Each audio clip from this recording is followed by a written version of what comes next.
दीक्षित जी ने बहुत विचारोत्तक भाषण दिया। मैं कहूं बहुत कुछ बदला है। 1965 के बाद एक निश्चित प्रक्रिया के अंतर्गत भारत का इतिहास बदला गया। क्यों बदला गया?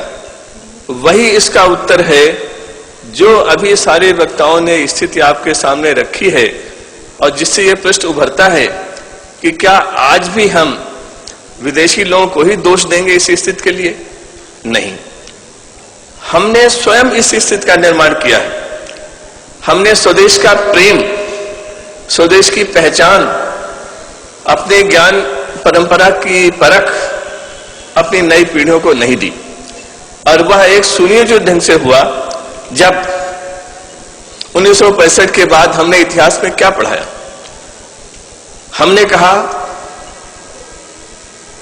भगत सिंह, राजगुरु सुखदेव आतंकवादी थे। हमने कहा गुरु गोविंद सिंह ने सारे पंजाब में लूटमार मचाई। हमने कहा भगवान महावीर, किताब में भगवान शब्द इस्तेमाल नहीं है, महावीर 12 वर्ष तक भटकते रहे, 12 वर्ष तक भटकते रहे, उन्होंने स्नान नहीं किया। औरंगजेब को हमने जिंदा पीर कहा, उस पर 6-6 पन्ने लिखे। हमने महात्मा गांधी पर आधा पेज लिखा। 35 साल हमने ये पढ़ाया। अगर लोगों को अपने देश के बारे में ज्ञान नहीं होगा, अपनी ज्ञान सृजन की परंपरा का ज्ञान नहीं होगा, अपने देश की जितने भी विश्व सभ्यता में योगदान है उससे परिचय नहीं होगा, तब तो ऐसा होगा ही।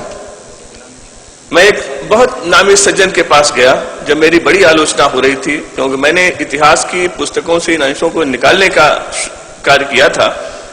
उन्होंने मेरा विरोध किया था, संसद में किया, बाहर किया। मैंने कहा आप विरोध कर रहे हैं, जरा इसको देखिए तो क्या लिखा है। जब उन्होंने देखा तो कहा आप बहुत अच्छा काम कर रहे हैं, करते रहिए, लेकिन मेरी एक समस्या है, मैं विरोध पक्ष में हूं। आज वो सत्ता में है। मैंने कहा आप बने रहिए, मैं अपना काम करता जाऊंगा।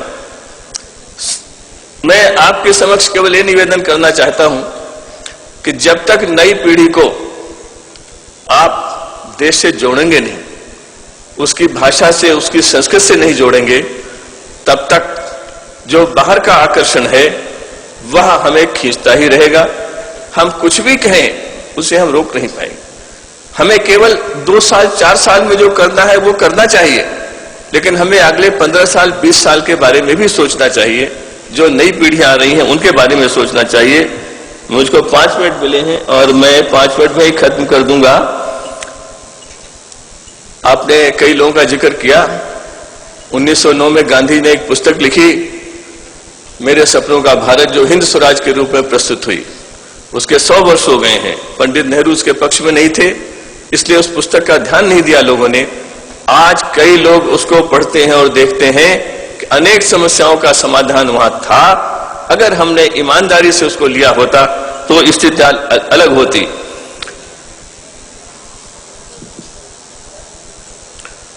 मैं तो शिक्षा की ही बात करूंगा। मैं जब पढ़ता था तो मैंने अभी शर्मा जी को कहा, मुझे मालूम था कि यूरोप में कौन से पेड़ उगते हैं, कैसी जलवायु होती है, टुंड्रा और साइबेरिया में कैसे पेड़ पौधे उगते हैं, लेकिन मेरे गांव के आसपास जो पेड़ पौधे थे वो मैं नहीं जानता था। आज स्थिति बदलने का प्रयास किया गया है, लेकिन आज भी बदली नहीं।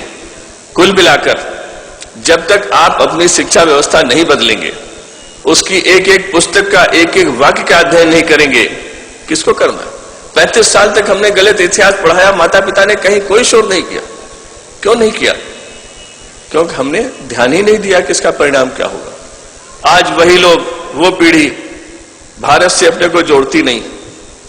स्वामी जी जनवरी 2000 को साइंस नामक बड़ी मैगजीन है, उसमें एक लेख छपा था कि विश्व के सबसे बड़े आविष्कार और खोजें कौन कौन सी हुई। 96 खोजें उसमें लिस्ट की गई 14 जनवरी 2000 को। उन 96 खोजों और आविष्कारों में only 2 out of 96 are attributed to non western non white scientist. सारी दुनिया की सभ्यताओं को केवल 2 आविष्कारों का श्रेय दिया गया है, और वो 2 आविष्कारों का श्रेय किसको दिया गया है?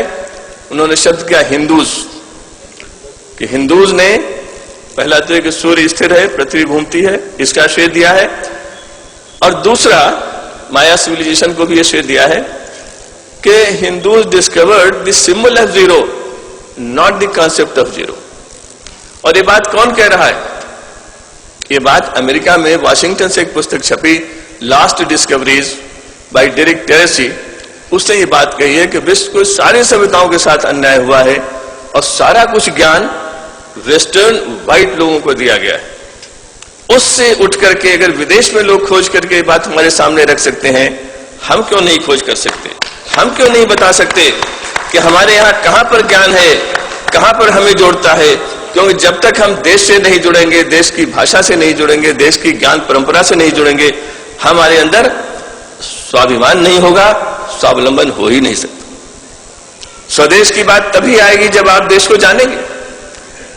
आप अपने पड़ोसी से अच्छे संबंध तभी बनाएंगे जब उसके बारे में जानेंगे। ये बात मैंने पहले भी कही थी कि जब तक आप जानेंगे नहीं, अज्ञान को हटाने का तरीका केवल कक्षाओं में नहीं होता। शिक्षा बड़े काम कर सकती है, बड़े महत्वपूर्ण